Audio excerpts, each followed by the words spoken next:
El mayor número de celulares inteligentes pertenecen a personas solteras. Esto es, tengo una pregunta para usted. Continuamos con las inquietudes de nuestros panelistas. El turno siguiente es para Gustavo Quispe. Él tiene 18 años de edad, es estudiante de la Escuela Politécnica Nacional. Gustavo, tú tienes preguntas para el candidato Rodas. Adelante. Sí, bueno, buenas noches primero y quisiera agradecer por la invitación. Bueno, mi pregunta es acerca de la educación. Si bien se ha avanzado en el acceso a la educación para los grupos vulnerables como indígenas y afroecuatorianos, cuyo nivel de matriculación pasó del 13% al 20%, ¿qué medida concreta adoptaría usted para aumentar esta cifra? Bueno, primero que nada, se requiere mayor apoyo presupuestario a la educación. Si bien se ha avanzado en ese tema y lo reconocemos como algo positivo, nosotros pensamos que ese incremento debe ser aún mayor para cumplir lo que dice la Constitución. Es decir, que el presupuesto para educación debe elevarse cada año en 0.5% del PIB. Estábamos todavía lejos de cumplir ese mandato constitucional, por un lado. Por otro lado, los sectores poblacionales a los que tú haces referencia, Gustavo, afroecuatorianos e indígenas, tienen muchas veces el problema de que viven en zonas rurales que se encuentran muy distantes de los centros educativos, lo que hace que ellos no puedan acceder justamente a ellos. Por eso pensamos que el criterio de admisión en los centros educativos no solamente debe basarse en calificaciones, sino también en cercanía al centro educativo, además, por supuesto, de avanzar en la construcción de más centros educativos que les resulten más cercanos a estas personas que, como te menciono, no pueden ir a la escuela o al bachillerato muchas veces por la distancia que existe de los centros educativos. Otra cosa importante es que en la actualidad cerca de 235,000 jóvenes de entre 15 y 18 años no pueden terminar la educación básica o el bachillerato porque los centros de educación pública no permiten el ingreso de personas con una sobreedad de 2 años o más. Eso tiene que cambiar. Tenemos que permitir que estas personas que por cualquier motivo no pudieron finalizar sus estudios lo puedan hacer a pesar de que tengan 1, 2, 3 o 4 años más que la edad normal para cursar determinado grado o curso de la secundaria.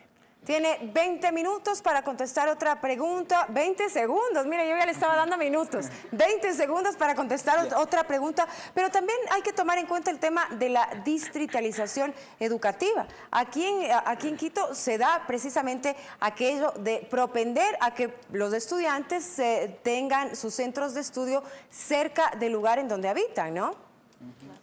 Pero la estrategia, por ejemplo, sí se ha planteado aquí que se hace lo que dice Marcela, pero el asunto es cómo es la estrategia, o sea, cómo no se les designa, pero sí se les apoya, se les incentiva para que se hagan se cumpla esta estrategia. Y usted, por ejemplo, en el caso que le oía aquí a mi compañero, debería también haber alguna manera que se incentive y que se los vaya agrupando o de alguna manera se les presente la oferta de educación a los grupos vulnerables, porque por ejemplo en el campo laboral también, o sea, yo tengo conocimiento de que por ejemplo los afrodescendientes tienen una calificación un poco superior para poder alcanzar por el mismo hecho de que todo el tiempo su educación no ha tenido el mismo nivel y la misma oportunidad que las otras personas. Entonces yo creo que eso también muchas personas causa racismo y causa un poco de discriminación. Entonces, ¿cómo nosotros podemos atacar o qué estrategia usted plantea para que esta situación, o sea, ya cambie? Perfecto. Mira, una cosa importante es que tenemos que empezar a trabajar desde la educación inicial, de 0 a 5 años. Hay enormes deficiencias todavía en esa materia en el Ecuador. Te doy un dato, 8 de cada 10 niños en el Ecuador no asiste a este tipo de educación, no tiene cobertura de la misma. Por lo tanto, tenemos que avanzar mucho más. ¿Y cuáles han sido las razones por las que estas personas no han podido falta ingresar? de infraestructura, falta de centros comunitarios, falta de personal suficiente para atenderlos. Por eso hablo de la necesidad de realmente cumplir con el mandato constitucional y destinarle a la educación el peso presupuestario que merece, para que con esos recursos podamos justamente avanzar en lo que te menciono, el lograr que todos los niños ecuatorianos ecuatorianos tengan acceso a educación inicial, el capacitar a madres comunitarias, el fomentar, por ejemplo, pasantías de estudiantes de parvularia en estos centros comunitarios, el ofrecer almuerzos a los niños, ya no solamente desayunos gratuitos, sino también almuerzos para contribuir al combate a la desnutrición y también de esa manera atraer a que sus madres lleven a los niños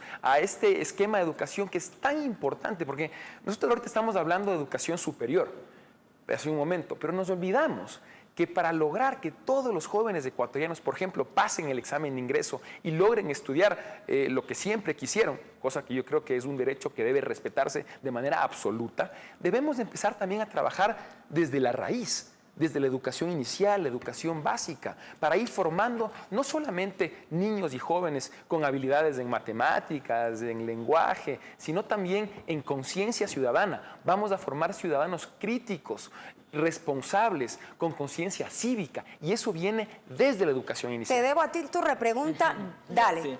En su propuesta de gobierno habla de fomentar una educación de calidad. ¿Cómo lo haría?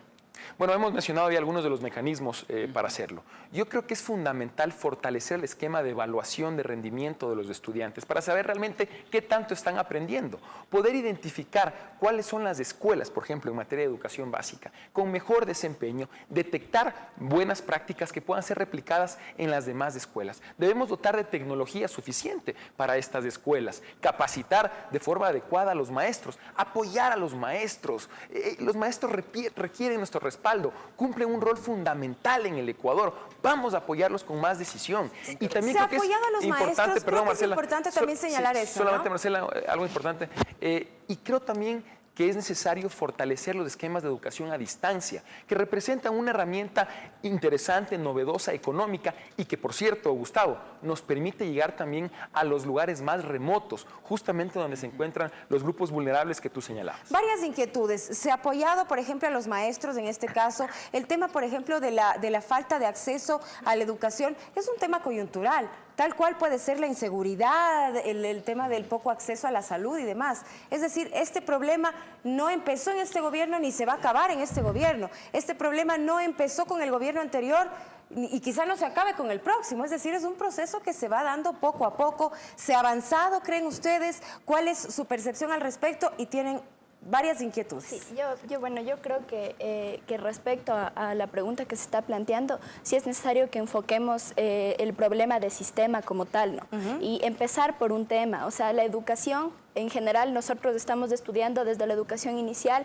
hasta la universidad, los pocos que podemos acceder a ella, ¿con el fin de qué? Con el fin de obtener un título e ir a buscar trabajo. Y desde ahí hay que empezar, porque el problema es que le estamos viendo a la educación como mercantilista y como solo para el hecho de salir y lucrar de ella. Y por eso es que también muchas de las carreras son escogidas con irresponsabilidad. No tanto así, sino no porque uno siente, sino porque está pensando qué le va a dar más plata ahora. Entonces yo creo que sí hay que hacer conciencia de ese aspecto. Y una pregunta que yo quería hacerte, Mauricio, es sobre el tema que estábamos hablando. ¿Tú has pensado en un sistema de educación informal para toda esta gente que no accede? Porque es bastante complejo el tema de construir, se debería construir muchísimos centros de educación, porque la infraestructura en el Ecuador está ya explotada, o sea, ya no entra más gente, ya no se puede en las universidades, en las escuelas y en los colegios. Y eso requiere mucho tiempo, porque levantar una estructura física es bastante, es de tiempo y recursos. Dejemos que conteste entonces. Bueno, justamente por eso hablaba de fortalecer los mecanismos de educación a distancia. Hay países en donde esta ha representado una herramienta muy útil, es efectiva, es económica y aprovecha el desarrollo tecnológico. Por lo tanto, yo creo que esa puede ser una solución muy interesante que se debería masificar en el Ecuador. Hasta tanto tengamos la infraestructura física que evidentemente se requiere y que hay que hacerlo con urgencia, porque recordemos que durante los últimos años en el Ecuador hemos recibido recursos por los ingresos petroleros como nunca antes en la historia. Hemos tenido muchísimo dinero.